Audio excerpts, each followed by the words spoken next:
There is no substitute for sexual attraction, but sexual attraction is more than looks. I think this is an important conversation to have. It's a very important conversation to have because some people have such a lack of experience in being sexually desired that they want to place the whole responsibility of that on looks, and looks in a way that they'll never be able to obtain. Like, you might be able to make your dick bigger. I'm not going to say that you can, but for the most part, you got what you got unless you're willing to spend some money or put some work in, do some PE. I heard that shit works for some niggas, you know what I mean? Or you try to base it off of your height, or you try to base it off of your muscles, and it's going to take a while to build those. But sexual attraction is more than that. Oftentimes, it's an energy dynamic.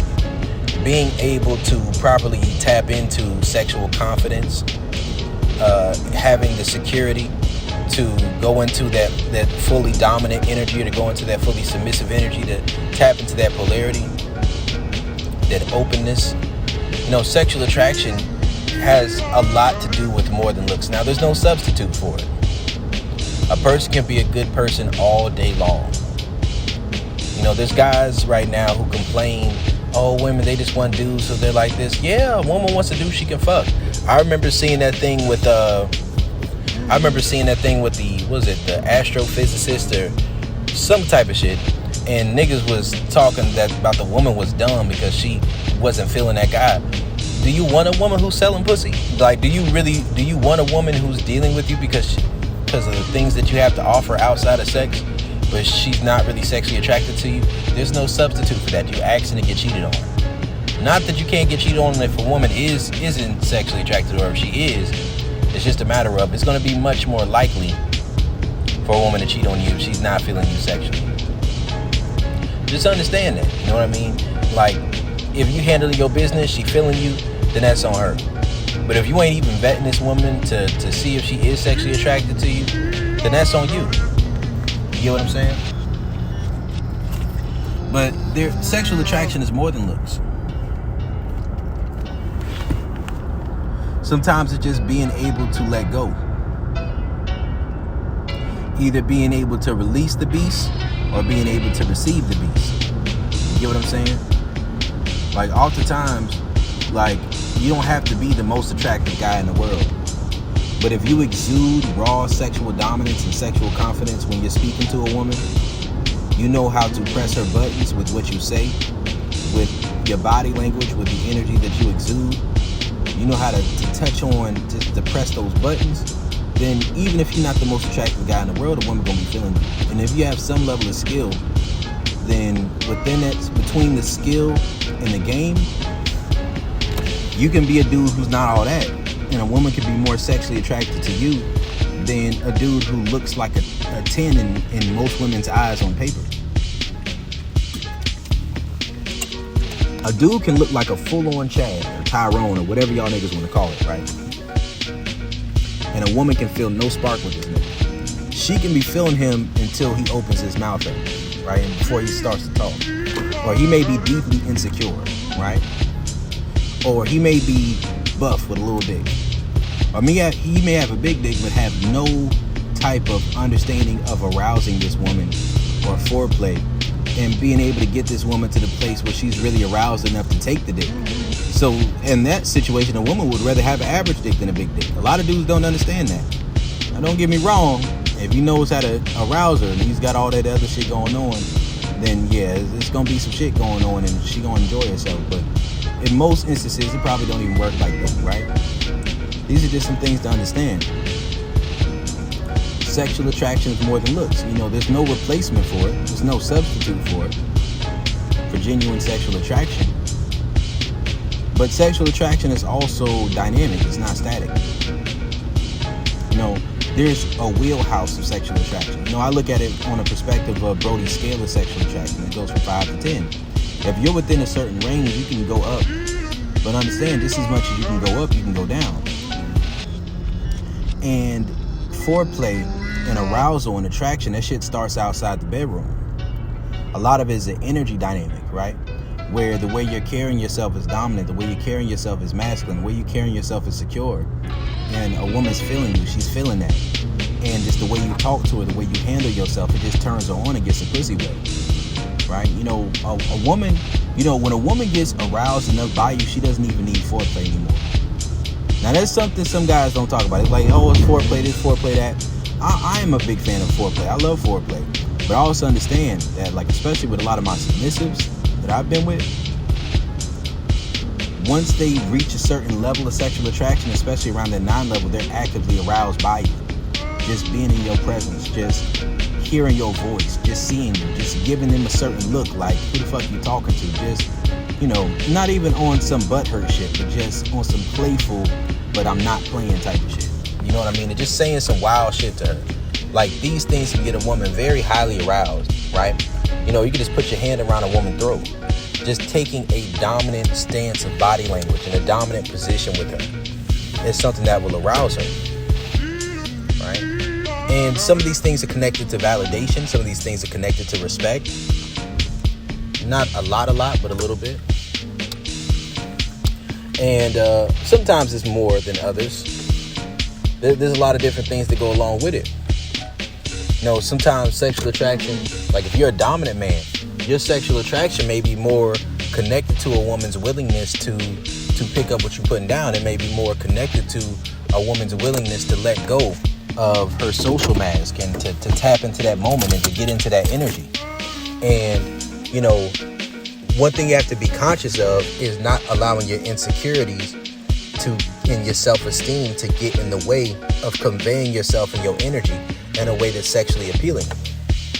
So, like, let's say there's a woman, right? She can be sexually appealing to you, right?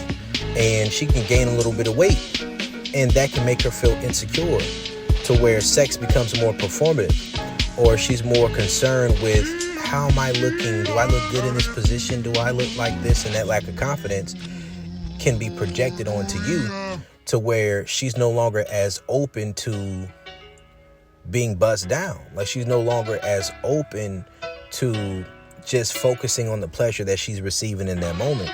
She's no longer as open to doing whatever or whenever. You know, how attractive you are to yourself plays a big part in how sexually attractive you are. There's the playful nature, right? There's a little bit of a playful nature that comes with sexual attraction. And there's that willingness, that openness, right? As a man, part of it is, are you repressing that beast, the sexual shadow? Are you repressing that aspect of yourself as a man that seeks to conquer, that seeks to dominate? And if you're repressing that, you know, let's say you're not feeling confident in yourself. Let's say you gained a little bit of weight. Let's say your money ain't right. Let's say whatever else is going on, something may hurt your sexual confidence. And when your sexual confidence is hurt, then that can lead you to a place where you are projecting your lack of confidence onto that woman, which can make her feel sexually unappealing, which can kill her sexual attraction, right? Or kill your sexual attraction. So sexual attraction is a lot more than just looks, right? One woman can be like bigger. Like, there's been women I dealt with who were bigger. They would be considered big by these Kevin Samuels dudes, but their sexual energy was fire, right? They came ready. They was horny. They was ready to get it in. And their energy is just whatever I was ready to do, they was down for it, right? And the dominant man in me was like, yeah, she's ready to receive the beast. I may not give her all of it, but it's enough right here for me to do what I'm about to do. You know, just that enthusiasm that's shown, like sexual enthusiasm as part of sexual attraction.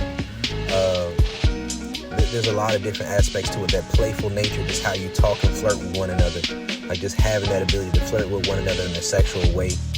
A big part of sexual attraction, like I said, is not just in the bedroom, because your physical sex can be good, but if you don't have the ability to maintain a certain level of that sexual shadow, that sexual mindset outside of the bedroom, then you may kill a person's sexual attraction to you before sex even starts. It's like if a woman, when she gets into sex, she's really enjoying it, but before sex starts, she's kind of pussyfooting around. She's not really getting up and getting into it or showing enthusiasm. That lack of enthusiasm can just kill the sexual attraction in that moment. It kills the energy dynamic. So even if she gets into sex, having orgasms all over the place, your sexual attraction can already be killed by the fact that before you even get into it, the mental game, the mental play, the foreplay that goes along with it is not really present. And when that's not present, then before it even starts, you're kind of already turned off, right? And it's a similar thing for women with men, right? It's just like, if your energy ain't dominant outside the bedroom, and then you want to treat it like role play instead of understanding it's a lifestyle, then that might kill her ability to really be aroused ahead of time. You know, another aspect of it is just your stamina. And not just stamina as far as your endurance, but stamina as far as your ability to maintain a sexual mind state outside of the bedroom. That's a big part of sexual attraction, right? You know, there's women I've dealt with where, you know, they may not have even been my ideal body type, right? I was still attracted to them. Of course, they had some pretty toes. Like, for me, if a woman got some big lips, some pretty toes, some sexy eyes, some natural hair, then there's going to be a certain level of sexual attraction there. Like, I got different types. She can be a little bit bigger. She can be a little bit smaller. I typically like thicker women. Like, I like thick women. I love me a thick woman. What a lot of men would consider BBW. Like, a woman like 165, like, you know, 180. That's not no issue for me. Like, I'd prefer that over a woman like 110. Real shit. But a woman could be like 110, 115, 120. But that sexual energy is fire. She just stay ready. And that aspect of being able to tap into that sexual energy outside of being in that moment is a big part of their sexual attraction that encourages that arousal, is that energy dynamic. So it's like when you're dominant, part of the dominant sexual ego is just that being in control. It's that conquering and dominating that scenario. And when that woman is malleable to you and she's showing that desire and that enthusiasm, and some of it is just being able to have an effect on somebody, right? A big part of sexual attraction is this.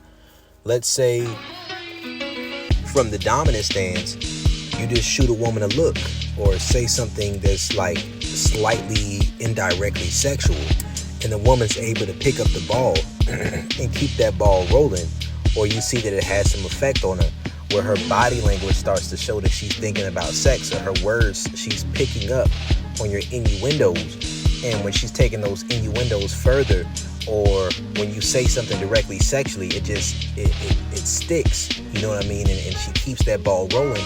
It's the ebbs and flows of the game, that play of seduction, where she picks up what you're putting down. That's a big part of what creates sexual attraction in that moment, to where that ball gets rolling and it picks up.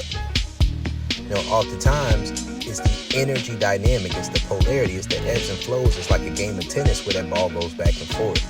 And a big part of sexual attraction is being able to have those ebbs and flows with the individual.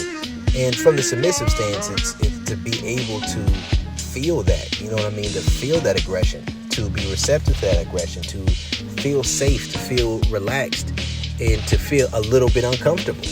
Not very uncomfortable, but just a little bit uncomfortable. And to know that you're about to be stretched, to feel that anticipation of, I might not be able to handle this, but I'm damn sure gonna try. And that's a big part of it, right? It's that game, it's that play. It's where it's just like, how do I put it? You know, talking shit. And that shit talk being believable by both parties, right? So it's like, you have to know what stance you're taking. So from the dominant stance, if you're in between the stances that you're taking and you're not really in your dominant or your submissive energy when it comes to the sexual dynamic, then somebody can talk some shit, but that's not really their role. And then if it's not believable, then that ball doesn't go back and forth, to where when that ball doesn't go back and forth and it drops down, then the person starts to lose sexual confidence in that moment, or starts to lose sexual attraction. But they maintain sexual confidence within themselves, just not in that particular dynamic. And that's something that can hurt. But you have to learn how to cultivate the sexual attraction in your relationship.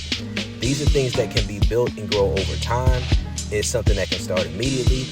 But, you know, it's best to have a baseline level up front, to where that's where it is. So when you understand these different aspects of things, you know, sexual attraction is a lot more than looks. It's a lot more than looks. I've been with a woman before to where she gained some weight, but her energy was more submissive. She had gained a good bit of weight. Shit, it happened. I'm a trainer now, but she gained a good bit of weight. But because her energy was submissive in that moment, and she picked up on the innuendos and the ebbs and flows of the dynamic within our conversations, and her willingness and enthusiasm, my sexual attraction was maintained. She gained less weight at different times, right? But because it affected her confidence in that way, to where it hurt her confidence to the point where she projected at her, she was going through some hormonal issues or whatever it was, it starts to hurt the sexual attraction. And I had to let her know, it's not the weight that's hurting my sexual attraction, it's your attitude towards sex itself, right? And sexual confidence on both sides is an important thing, right? Like sometimes superficial things can make you feel more confident, and then that confidence is like a snowball effect that can build into having more confidence, that when it's expressed and the person receives it, then you can kind of base it more on the dynamic. And once you have enough experiences, you can base it more within yourself. But then there's also the confidence within that particular dynamic, and the ebbs and flows, that tennis game, that back and forth match of talking a little bit of shit is something that's important. And the shit talk needs to be believable from both sides. And that's one aspect of trust, right? Like, you have to trust somebody to allow them to do pleasure denial, because you don't want to allow somebody to do pleasure denial with you who is going to be tired at the end of the night, right? You don't want to allow somebody to edge you if they're going to do it for 10 seconds just because that's what they think you want, and then they're going to stop, and then they're not going to do anything to maintain your arousal. It's like if a woman is trying to do some pleasure denial on you, or not pleasure denial, but some edging, or some teasing, but she does it for a little bit, but then she lets your dick get all the way soft and then wants to jump straight into sex. Foreplay is mostly mental, and there's a lot of different things that go along with that. Another aspect of the sexual attraction is, can a person receive you, right? So there are certain minor little body languages and things that go along with sex that can indicate that a person is aroused, right? So when a woman's at a high enough level of arousal, cervical stimulation starts to become something that's more pleasurable. So if she then starts feeling like it hurts this particular day, then you might feel like, okay, she's not as aroused today. Or like, let's say a woman is having sex with a man, but his dick keeps going soft, but he's usually always hard, or he just stops coming, or whatever it is, that might start to hurt her sexual confidence, which can start to hurt her sexual attraction unless she jumps into that submissive stance, and then, or she gets a little bit more dominant. She's like, all right, cool, I want this validation. I want to prove myself. I want to step my game up. I want to do better. You know what I mean? And then it kind of lights a fire under her ass. So, there's a lot of different things to go along with it. A lot of it is also going to be your enthusiasm with giving oral sex, your enthusiasm with showing that you want to please, but also your enthusiasm to receive pleasure. It's the ebbs and flows of sexual compatibility and chemistry. And when you're two in between, without getting into the dominant or submissive stance, or being able to switch back and forth and maintain that polarity, that's a big part of what can kill sexual attraction.